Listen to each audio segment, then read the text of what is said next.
வணக்கம் வாங்க இன்னைக்கு அக்ஷய் வீட்டு சமையல்ல விநாயகர் சதுர்த்தி ஸ்பெஷல் ரெசிபி தாங்க பார்க்க போறோம். விநாயகர் சதுர்த்திக்கு ஏற்கனவே நம்ம ஈஸியா எப்படி லட்டு செய்யலாம்னு சொல்லிட்டு போட்டுருக்கோம். இப்போ அந்த வரிசையில் இன்னைக்கு பார்த்தீங்கன்னா ரொம்ப ஈஸியா ரொம்ப சிம்பிளா பிடி கொழுக்கட்டையும் அந்த மாதிரி வடையும். இப்போ வேலைக்கு போகிறவங்களுக்குலாம் மாவு ரெடி பண்ணிவிட்டு கொழுக்கட்டைக்கு மாவு ரெடி பண்ணி பச்சரிசி மாவு ரெடி பண்ணி அரைக்க முடியாதவங்க கடைகளில் இப்போ கொழுக்கட்டை மாவு இடியாப்ப மாவு கிடைக்குது. நம்ம எந்த மாவு இருந்தாலும் ஓகே. அதில் நம்ம எப்படி ஈஸியாக ரொம்ப சாஃப்டாக அதே மாதிரி ரொம்ப டேஸ்டியாகவும் ரொம்ப நம்ம சாஃப்டாக கொழுக்கட்டை செய்கிறதுன்னு பார்க்க போகிறோங்க. அது கூடவே ரொம்ப ஈஸியாக அதை மாதிரி வடையும் எப்படி செய்கிறது மாவே அரைக்காமல் எப்படி வடை செய்கிறதுன்னு பார்க்க போகிறோம். வாங்க இப்போ எப்படி செய்கிறதுன்னு பார்க்கலாம். கொழுக்கட்டை பாருங்கள் ரொம்பவே சாஃப்டாக இருக்கும். நம்ம ஈஸியாக கடை மாவு வச்சு சூப்பராக ஒரு கொழுக்கட்டை டேஸ்ட்டும் ரொம்பவே சூப்பராக இருக்குங்க. அவ்வளோ கிறிஸ்பாக இருக்கும். இங்கே உடச்சி காட்டுங்க.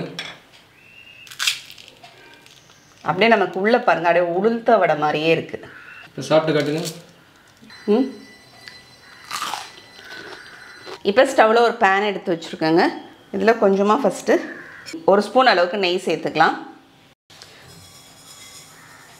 1 டேபிள் ஸ்பூன் அளவுக்கு எள்ளு சேர்த்துக்கலாங்க. இன்றைக்கி நான் எடுத்துக்கிறது வெள்ளை எள்ளு சேர்த்துருக்கேன். நீங்கள் கருப்பு எள்ளு சேர்க்கறதுனாலும் சேர்த்துக்குங்க.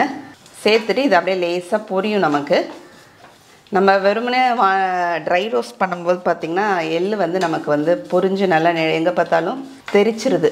இந்த மாதிரி கொஞ்சமாக நெய் சேர்த்து நம்ம கொழுக்கட்டைக்கு எள்ளு பொரிக்கும் போது எங்கேயும் தெரிக்காது. அதை மாதிரி கொழுக்கட்டையும் நல்லா வாசனையாக இருக்கும். இப்போ எள்ளு பொரிஞ்சிட்டு இருக்குங்க. இப்போ இதில் தேங்காய் துருவலும் சேர்த்துடலாம். ஒரு 4 டேபிள் ஸ்பூன் அளவுக்கு தேங்காய் துருவல் சேர்த்துருக்கேன். இதையும் அது கூடவே சேர்த்து அப்படியே இந்த நெய்யிலே வதக்கிடலாங்க. நமக்கு நெய்யில் தேங்காய் துருவலை நல்லா வதக்கிட்டு நம்ம கொழுக்கட்டைக்கு சேர்க்கும்போது கொழுக்கட்டை சீக்கிரமாக வீணாக போகாமல் இருக்கும். எள்ளும் நம்ம தேங்காயும் நல்லா வதக்கி எடுத்துட்டோம். இதை ஸ்டவ் ஆஃப் பண்ணிடுறேன். மாவு வேக வைக்க போகிறோம். அதுக்காக இட்லி பாத்திரத்தில் தண்ணி பிடிச்சி வச்சுருக்கேங்க. தண்ணி நமக்கு கொதிக்கிறதுக்குள்ளே மாவு ரெடி பண்ணிக்கலாம். இன்றைக்கி நான் கடை மாவு தான் யூஸ் பண்ணுறேன். நார்மல் அரிசி மாவு தான் யூஸ் பண்ணுறேன். கடையில் விற்கக்கூடிய அரிசி மாவு. நீங்கள் இடியாப்பம் மாவு கொழுக்கட்டை மாவுன்னு கிடைக்கும்.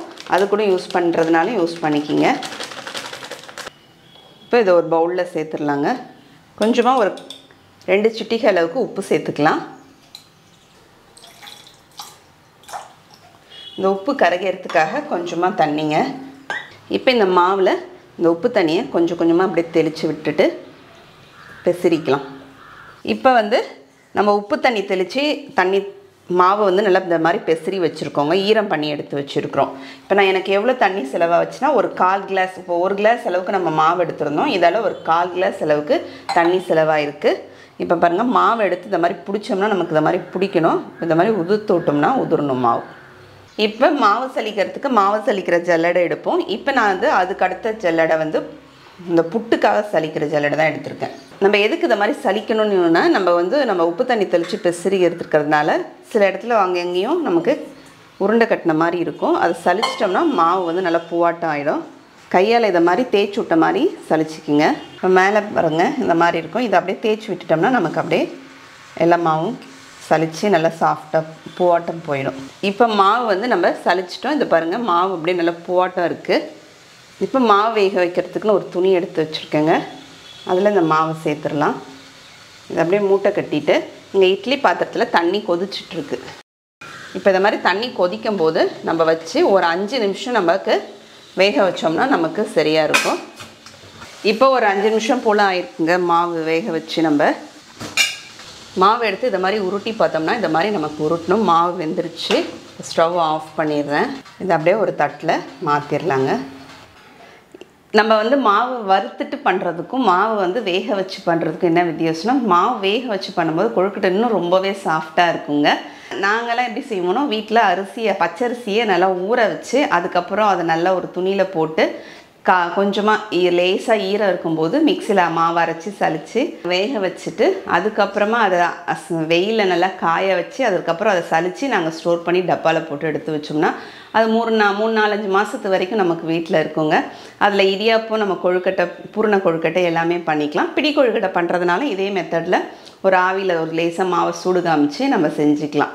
இப்போ நம்ம நிறைய பேருக்கு ஏன்னா மாவு அரைச்சி அதை மாதிரி ரெடி பண்ண முடியாதுன்றதுக்காக ஈஸியாக கடை மாவுலேயே இதை மாதிரி ரொம்ப சாஃப்டான கொழுக்கட்டை எப்படி செய்கிறதுன்னு பார்க்குறோம். இப்போ வந்து நம்ம மாவு வேக வச்சு எடுத்துகிட்டு வந்தோங்க. அது கொழுக்கட்டைக்கு தேவையான வெல்லம் சேர்த்துடலாம். இப்போ கொழுக்கட்டைக்கு வெல்லம் 1 கிளாஸ் அளவுக்கு நம்ம மாவு எடுத்துருந்தோம். 1 கிளாஸ் அளவுக்கு மாவுக்கு 1/2 கிளாஸ் அளவுக்கு வெல்லங்க. அதுக்கு ஒரு 1/4 கிளாஸ் அளவுக்கு தண்ணி. இப்போ நம்ம வேக வச்சுருக்கிற மாவு வந்து பார்த்திங்கன்னா நமக்கு லேசாக அங்கங்கே உருண்டை மாதிரி இருந்துச்சுன்னா அதை கையால் உடச்சி விட்டோம்னா இதை மாதிரி நமக்கு பூவாட்டம் ஆகிடும் மாவு. இப்போ இதில் நம்ம வறுத்து வச்சுருக்கிற இந்த தேங்காவையும் இந்த எள்ளையும் சேர்த்துடலாங்க. இதில் ஏலக்காய் தூள் ஒரு 1/2 ஸ்பூன் சேர்த்துக்கலாம். இப்போ இங்கே வெல்லம் வந்து நமக்கு நல்லா கரைஞ்சி நல்லா இதை மாதிரி நல்லா ஒரு கொதிச்சிட்ருக்கு பாருங்கள் நல்லா. இப்போ ஸ்டவ் ஆஃப் பண்ணிடுறேன். இப்போ வடிகட்டி வச்சு வடிகட்டிக்கலாங்க. வடிகட்டிட்டு இதை அப்படியே வந்து நம்ம கலந்துக்கலாம். இதில் கொஞ்சமாக நெய் சேர்த்துக்கலாம். நெய் சேர்த்துக்கும் போது கொழுக்கட்டை ரொம்பவே நல்லாயிருக்கும். கொஞ்சமாக சேர்த்துருக்கேங்க. ஏற்கனவே நெய்யில் நம்ம எள்ளும் தேங்காவையும் வறுத்து தான் வச்சுருக்கோம். ஆனால் இதில் மாவு கூட கொஞ்சம் நெய் சேர்த்துக்கிட்டோம். கொழுக்கட்டை நல்லா வாசமாக இருக்கும். சப்போஸ் உங்களுக்கு மாவில் வந்து வெல்லம் வந்து நம்ம கரெக்டாக சேர்த்துடுறோம், மாவில் தண்ணி பற்றாமல் இருக்குதுன்னா நமக்கு பிசையும் போதே நமக்கு தெரிஞ்சிடும். அப்படின்னா நமக்கு கொஞ்சமாக தண்ணியை கொதிக்கிற தண்ணியை வந்து இதில் சேர்த்துடலாம். பச்சை தண்ணி சேர்த்துடக்கூடாது, நல்லா கொதிக்கிற தண்ணி தான் சேர்க்கணும். இப்போ நமக்கு ஃபஸ்ட்டு சூடாக இருக்கும், நம்ம அதனால் கரண்டி போட்டு பிசைஞ்சோம். இப்போ அதுக்கப்புறமா நம்ம வந்து கை வச்சு நல்லா பிசைஞ்சிக்கலாங்க. இப்போ எடுத்து நம்ம வந்து அப்படியே கொழுக்கட்டை பிடிக்க வேண்டியது தாங்க. நான் 4 விரல் வச்சு அப்படியே அமுக்கணும்னா நமக்கு சூப்பராக கொழுக்கட்டை வந்துடும். பிள்ளையாருக்கு உருண்டை கொழுக்கட்டை, அதனால் உருண்டையும் பிடிச்சி வச்சுட்டேங்க. இப்போ இட்லி பாத்திரத்தில் தண்ணி கொதிச்சுட்டே இருக்குது. இப்போ நான் வாழையில் வச்சு வேக வைக்க போகிறேன். நீங்கள் தட்டில் அப்படியே டைரெக்டாக கொஞ்சமாக நெய் தடவி கூட வேக வச்சுக்கலாம். வெல்லம் வந்து நமக்கு வெள்ளையாக இருந்துச்சுன்னா கொழுக்கட்டை அப்படியே வெள்ளையாக இருக்கும். கொஞ்சம் டார்க் வெல்லம் எடுத்துருந்தோம்னா கொழுக்கட்டை டார்க்காக இருக்குங்க.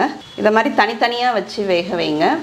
ஒன்றுக்கு மேலே ஒன்று அடுக்கணும்னா கொழுக்கட்டை ஒன்றுக்கு ஒன்று ஒட்டிக்கும்.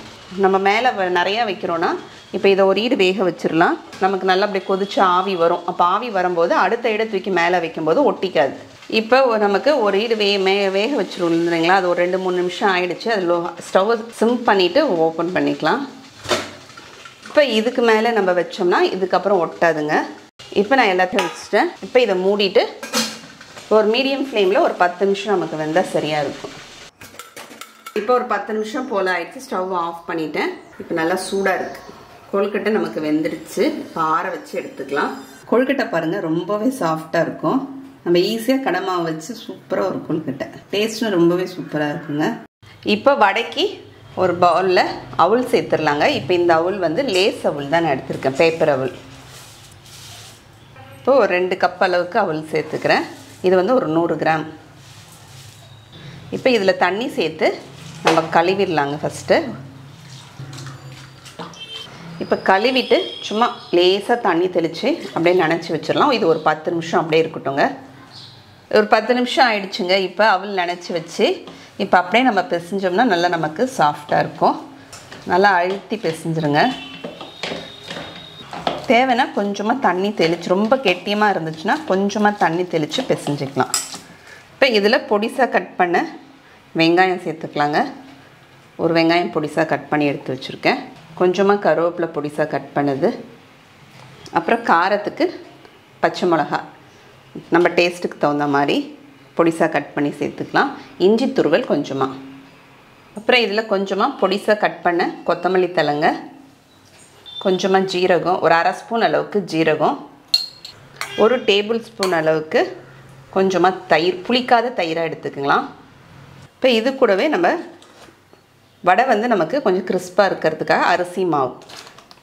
இப்போ நான் 100 கிராம் அளவுக்கு அவல் எடுத்துருந்தேன், 2 கிளாஸு. அதுக்கு ஒரு அரைக்கும் காலுக்கும் கொஞ்சம் கம்மியாக இருக்கிற மாதிரி அரிசி மாவு அந்த கிளாஸில் எடுத்துக்கிட்டிங்கன்னா சரியாக இருக்கும். நான் டேபிள் ஸ்பூனில் 2 டேபிள் ஸ்பூன் போடுறனால. இப்போ இதை பிசைஞ்சிடலாம். வேணுன்னா கொஞ்சமாக தண்ணி தெளித்து பிசைஞ்சிக்கலாங்க.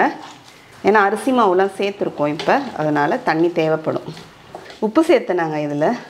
வீடியோ செக் பண்ணி பார்க்கவா? இல்லை, எடுத்து வச்சேன் டப்பாவை, ஆனால் மறந்துட்டேன். இப்போ 3/4 ஸ்பூன் அளவுக்கு உப்பு சேர்த்துக்கலாங்க. கடைசி எங்கள் தலையில் கட்டிவிடுவீங்க. கேமராமேன் எதுக்குன்னு நீங்கள் உப்பு சேர்க்கலையா அன்னையும் கேட்க மாட்டிங்களா நீங்கள்? இப்போ மாவு பிசைஞ்சு வச்சாச்சுங்க. இப்போ இங்கே ஒரு பவுலில் தண்ணி வச்சுருக்கேன். நம்ம உளுந்து வடைக்கெலாம் இந்த மாதிரி தண்ணியில் கையை நனைச்சிட்டு தான் நம்ம மாவு எடுப்போம். அதே மாதிரியே மாவு எடுத்து இந்த மாதிரி ஒரு உருண்டை ஊற்றிக்கலாம். 2 கையுமே நம்ம தண்ணி கொஞ்சம் ஈரம் பண்ணிக்கலாம். கையை வச்சுட்டு வடை தட்டுற மாதிரி அப்படியே வடை தட்டிடுங்க. அப்புறம் விரலில் ஓட்டை போடுற மாதிரி உளுந்த வடைக்கு அப்படியே ஓட்டை போட்டுடலாம். திருப்பி இந்த பக்கமும் அந்த ஓட்டையை சரி பண்ணிக்கலாங்க. இப்போ ஃபஸ்ட்டு இதை மாதிரி நம்ம வடையை தட்டி எடுத்து வச்சுக்கலாங்க. ஒரு கடாயில் எண்ணெய் ஊற்றி வச்சுருக்குங்க. எண்ணெய் காஞ்சோடனே மிதமான தீயில் வச்சிடலாம். மிதமான தீயில் வச்சுட்டு நம்ம தட்டி வச்சுருக்கிற வடையை ஒன்று ஒன்றா போட்டுடலாங்க.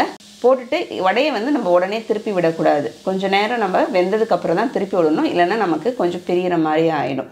இப்போ 2 பக்கமும் பொன்னிறமாக ஆனதுக்கப்புறம் நம்ம வடையை எடுத்துடலாம். இப்போ வடையும் பாருங்கள் ரொம்ப கிறிஸ்பாக இருக்கும். இங்கே உடச்சி காட்டுங்க.